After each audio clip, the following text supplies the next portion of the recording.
اعوذ باللہ من الشیطان الرجیم بسم اللہ الرحمن الرحیم نحمدہ ونصلی ونسلم علی رسولہ النبی الکریم اما بعد فاعوذ باللہ من الشیطان الرجیم بسم اللہ الرحمن الرحیم اللہم صلی علی سیدنا و مولانا محمد وعلی آلہ وصحبہ وبارک وسلم۔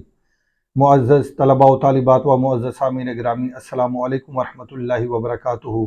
ہمارا یہ سلسلہ ہے سلسلہ تفہیم اشعار پر مشتمل، جس میں ہم مختلف بزرگان دین اور فارسی شعراء کا فارسی کلام آپ کے لیے لے کے حاضر ہوتے ہیں اور اس کا ہم ترجمہ اور مختصر شرح پیش کرتے ہیں۔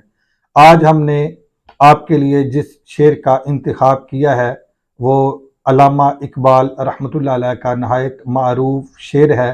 آج انشاءاللہ العزیز ہم اسی شعر کو سمجھیں گے، اس کا ترجمہ بیان کریں گے اور اس کی مختصر شرح پیش کریں گے۔ آج کا جو شعر ہم نے منتخب کیا ہے وہ یہ ہے، علامہ اقبال رحمۃ اللہ علیہ آپ فرماتے ہیں: نشان راہ ز عقل ہزار ہیلا مپرس، نشان راہ ز عقل ہزار ہیلا مپرس، بیا کے عشق کمال ز یک فنی دارد، بیا کے عشق کمال ز یک فنی دارد۔ علامہ اقبال رحمۃ اللہ علیہ آپ فرماتے ہیں کہ راستے یا منزل کی نشانی اس ہزاروں ہیلے اور بہانے بنانے والی عقل سے نہ پوچھ، راستے یا منزل کی نشانی اس عقل سے نہ پوچھ، کیونکہ یہ ہزاروں ہیلے اور بہانے بنانے والی ہے۔ آپ فرماتے ہیں کہ راستے یا منزل کی نشانی اس ہزاروں ہیلے اور بہانے بنانے والی عقل سے نہ پوچھ۔ آپ فرماتے ہیں بیا کے عشق کمال ز یک فنی دارد۔ آپ فرماتے ہیں، اقبال فرماتے ہیں کہ آ اور عشق سے پوچھ، اگر راستے کی نشانی پوچھنا چاہتا ہے، منزل کی نشانی پوچھنا چاہتا ہے، منزل تک پہنچنا چاہتا ہے، تو فرماتے ہیں بیا کے عشق، آ اور عشق سے پوچھ، آ اور عشق سے پوچھ، کیونکہ منزل تک پہنچانے کے اس ایک فن میں یہ کمال رکھتا ہے، یہ عشق منزل تک پہنچانے میں کمال رکھتا ہے۔ امید ہے کہ با محاورہ ترجمہ آپ نے اچھے طریقے سے سمجھا ہوگا، سماعت کیا ہوگا۔ پہلے اس کا لفظی ترجمہ آپ سماعت کر لیں، دوبارہ ہم اس کا با محاورہ ترجمہ کریں گے اور اس شعر کو سمجھیں گے اور اس کی مختصر شرح پیش کریں گے۔ پہلا لفظ آیا نشان راہ۔ نشان راہ، نشان کہتے ہیں علامت کو، نشانی کو۔ فرماتے ہیں نشان راہ، راستے کی علامت یا راستے کی نشانی یا منزل کی نشانی۔ آگے لفظ آیا ہیلا۔ ہیلا کا معنی ہے بہانہ، فریب، مکر، چال یا تدبیر، ان معنوں میں یہ لفظ استعمال ہوتا ہے ہیلا۔ اسی طرح لفظ آیا مپرس، یہ پرسیدن مصدر سے فعل نہیں کا صیغہ ہے۔ پرسیدن کا معنی ہوتا ہے پوچھنا، اور پرصد اس سے مضارع آتا ہے، اور پرس فعل امر بنے گا اور شروع میں میم لگائیں تو یہ فعل نہیں کا صیغہ بن جائے گا۔ مپرس، تو نہ پوچھ یا تو مت پوچھ۔ اب پہلا شعر، پہلا مصرع آپ سمجھیں۔ نشان راہ، نشان راستے کی نشانی یا راستے کی علامت یا منزل کی نشانی یا منزل کی علامت، ز عقل ہزار ہیلا، ہزاروں ہیلے، ہزار ہیلے بہانے بنانے والی عقل سے مپرس نہ پوچھ، مپرس نہ پوچھ۔ ہزاروں بہانے بنانے والی، ہزاروں فریب دینے والی، ہزاروں مکر کرنے والی، ہزاروں چالیں چلنے والی عقل سے تو اپنی منزل کی علامت نہ پوچھ، تو پھر کس سے پوچھ؟ فرماتے ہیں بیا، آ کے عشق اور عشق سے پوچھ، کیوں کہ کمال ز یک فنی دارت، کیونکہ اس فن میں یہ عشق ہی کمال رکھتا ہے، یعنی منزل تک پہنچانے کا کمال عشق رکھتا ہے۔ بیا کا معنی ہے تو آ، بیا تو آ، یہ آمدن مصدر سے فعل امر کا صیغہ ہے۔ بیا تو آ، آمدن کا معنی آنا، اور آ یا بیا تو آ یہ فعل امر کا صیغہ ہے. اسی طرح لفظ آیا دارد، یہ داشتن مصدر سے فعل مضارع واحد غائب کا صیغہ ہے.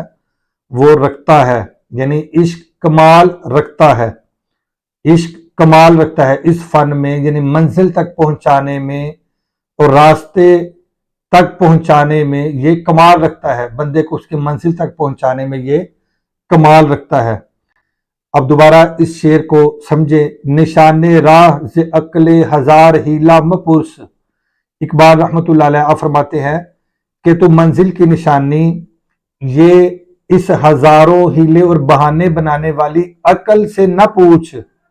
بیا کے عشق کمالے ز یک فنی دارد. آ اور عشق سے پوچھ اپنی منزل کی نشانی، تو عشق سے پوچھ اپنی منزل کی علامت، تو عشق سے پوچھ. اگر تو منزل تک پہنچنا چاہتا ہے تو عشق کو اختیار کر، عشق کو اپنا، کیونکہ عشق اس فن میں کمال رکھتا ہے. کس فن میں؟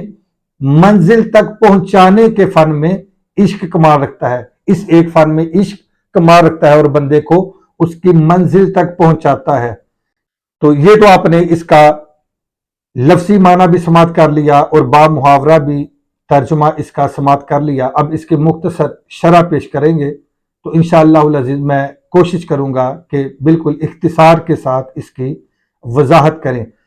اللہ پاک نے سورہ بقرہ آیت نمبر 165 میں ارشاد فرمایا اعوذ باللہ من الشیطان الرجیم والذین آمنوا اشد حبا للہ. اللہ پاک نے ارشاد فرمایا اور جو لوگ ایمان والے ہیں وہ ہر ایک سے بڑھ کر اللہ سے بہت ہی زیادہ محبت یعنی عشق کرتے ہیں. اشد حبن، اشد حبن بہت زیادہ محبت، ٹوٹ کر محبت کرنا، یہ ہے اس کا معنی ہے عشق، یعنی عشق کرنا، حد سے زیادہ محبت کرنا، بہت زیادہ محبت کرنا، ٹوٹ کر محبت کرنا. تو اسی کو عشق کہا جاتا ہے. تو یہی عشق ہے. تو عشق کی چند ایک مثالیں آپ کے سامنے رکھنا چاہوں گا. جب تحویل قبلہ کا حکم ہوا اور آقا علیہ الصلوۃ والسلام آپ نماز ظہر ادا فرما رہے تھے اور یہ مسجد تھی مسجد بنی سلمہ، اس میں نماز ظہر ادا فرما رہے تھے. اس وقت تحویل قبلہ کا حکم ہوا تو کریم آقا صلی اللہ علیہ وآلہ وسلم نے پہلا قبلہ جو تھا بیت المقدس، اس سے اپنا رخ انور موڑ کر کعبۃ اللہ کی طرف اپنا چہرہ انور پھیر لیا. تو جتنے بھی صحابہ کرام آقا علیہ الصلوۃ والسلام کی اقتداء میں نماز پڑھ رہے تھے، اب ان کو تو نہیں پتا کہ حالت نماز میں کون سی وحی آئی یا تحویل قبلہ کا حکم ہوا. انہوں نے بھی یار کی منشا اور رضا کو دیکھا کہ کریم آقا صلی اللہ علیہ وآلہ وسلم نے رخ انور پھیر لیا اور اپنا چہرہ پھیر لیا اور اپنا رخ مبارک پھیر لیا، بیت المقدس کو چھوڑ کر کعبۃ اللہ کی طرف رخ کر لیا. تو تمام صحابہ نماز کے اندر ہی آقا علیہ السلام کی اقتداء میں انہوں نے بھی اپنے چہرے پھیر لیے اور کعبۃ اللہ کی طرف اپنا رخ کر لیا. تو یہ تحویل قبلہ تھا کہ اس وقت عقل تو یہ کہتی تھی کہ ہجرت کے بعد جب سے وہ اسلام لائے اور ہجرت کے بعد بالخصوص مکہ المکرمہ میں 16 یا 17 ماہ تک اسی قبلہ کی طرف یعنی بیت المقدس کی طرف نماز پڑھنے والے آج ایک دم نہ تو پہلے کوئی پلاننگ ہوئی نہ بتایا گیا اور نماز کے دوران ہی اچانک قبلے کا رخ پھیر دیا گیا اور کریم آقا صلی اللہ علیہ وسلم نے اپنا رخ انور بیت المقدس سے پھیر کر کعبۃ اللہ کی طرف کر لیا. تو اب صحابہ کرام تو اس بات سے آگاہ نہیں تھے اور عقل تو یہی چاہتی تھی کہ ہم جو بیت المقدس ہے، جو اللہ تعالیٰ نے قبلہ مقرر کیا ہے، ہم اسی کی طرف نماز پڑھیں. عشق نے جواب دیا کہ نہیں، جدھر محبوب چہرہ پھیریں گے ہمارا قبلہ ادھر ہی ہوگا. تو صحابہ کرام کی جماعت نے اپنے رخ کریم آقا صلی اللہ علیہ وسلم کے رخ انور پھیرنے کے ساتھ ہی اپنے چہرے پھیر لیے. تو یہ تھی ایک پہلی مثال کہ انہوں نے جماعت صحابہ نے عقل کے اوپر عشق کو فوقیت دی، عقل کو ترک کیا اور عشق کو فوقیت دی اور عشق کے راستے کو اپنایا. تو عشق نے ان کو پھر منزل تک پہنچایا. اسی طرح ایک اور مثال سن لے. صحابہ کرام کا حضور نبی رحمت صلی اللہ علیہ وآلہ وسلم کا لعاب دہن زمین پر نہ گرنے دینا۔ جب آپ لعاب دہن مبارک پھینکتے تو صحابہ کرام بڑھ کر اپنے ہاتھوں پر آپ کا لعاب دہن لیتے اور ہاتھوں کو ملتے اور چہروں پہ آپ کا لعاب دہن مبارک ملتے اور اپنے جسموں کے اوپر لعاب دہن ملتے۔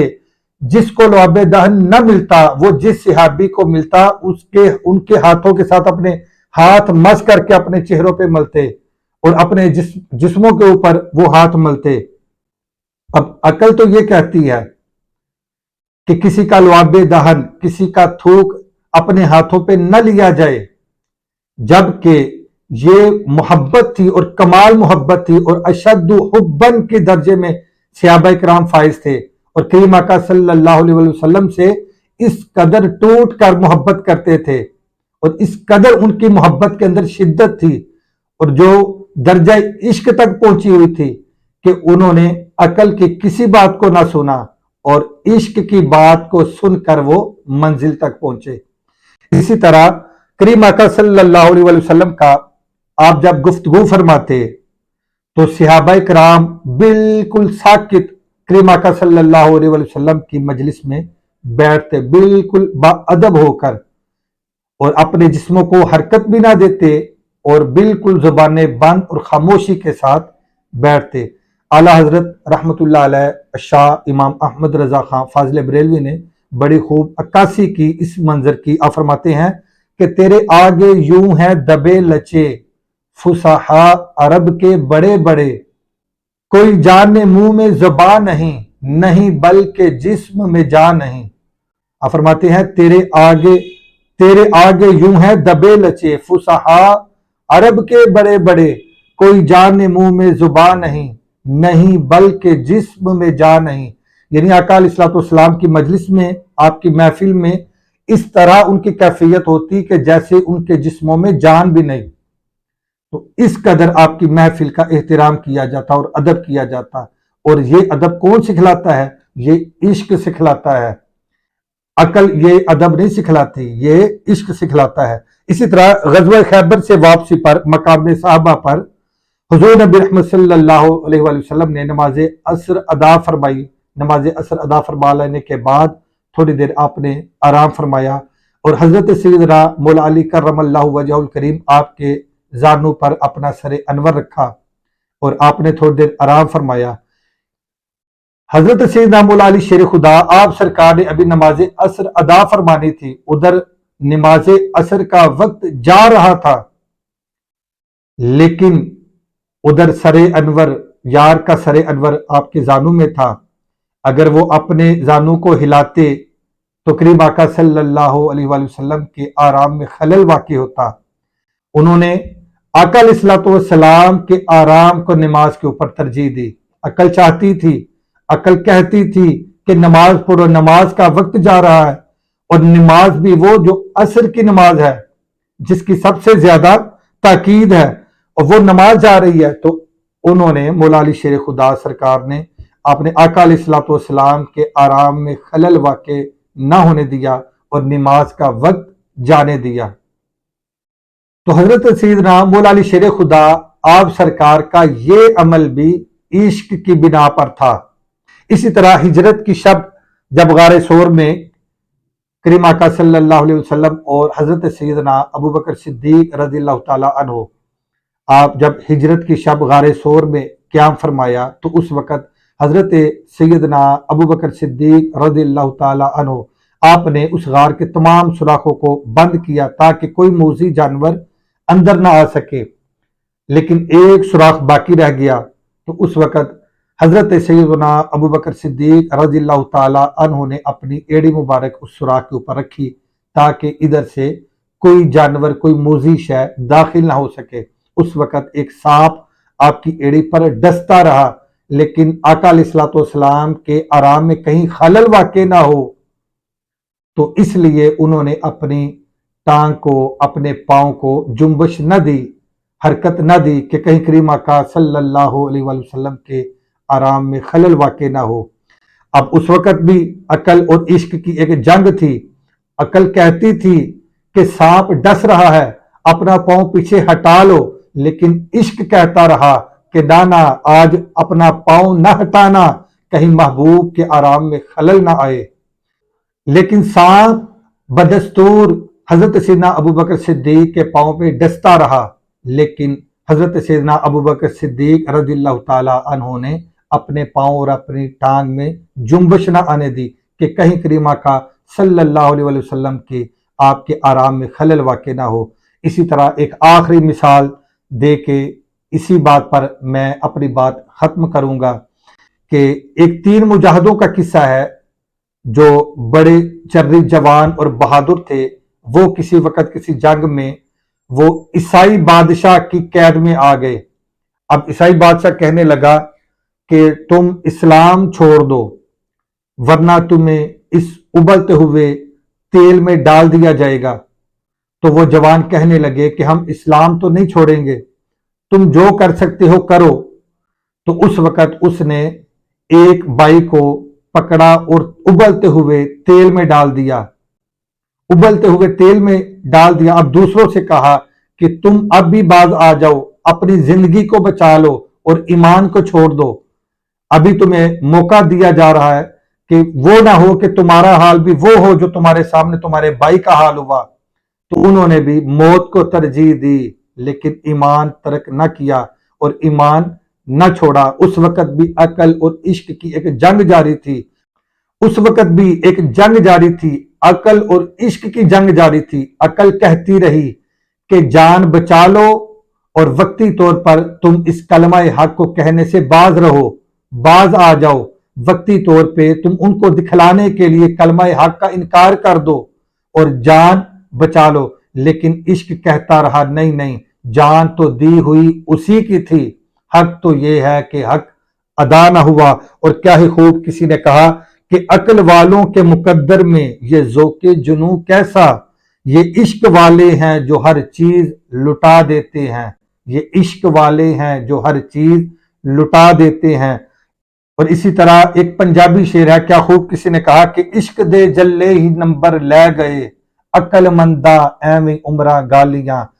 اور حضرت علامہ اقبال رحمت اللہ علیہ آپ اسی طرف اشارہ فرماتے ہیں کہ اگر منزل تک پہنچنا چاہتے ہو تو عشق تمہیں منزل تک پہنچائے گا، عقل تمہیں راستے میں چھوڑ دے گی یا گمراہ کر دے گی۔ تو امید ہے کہ آج کا لیکچر بھی آپ نے اچھے طریقے سے سماعت کیا ہوگا۔ انشاءاللہ العزیز ہم پھر کسی نئے لیکچر کے ساتھ، کسی نئے اشعار کے ساتھ دوبارہ حاضر ہوں گے۔ آج کے لیے اتنا ہی کافی ہے۔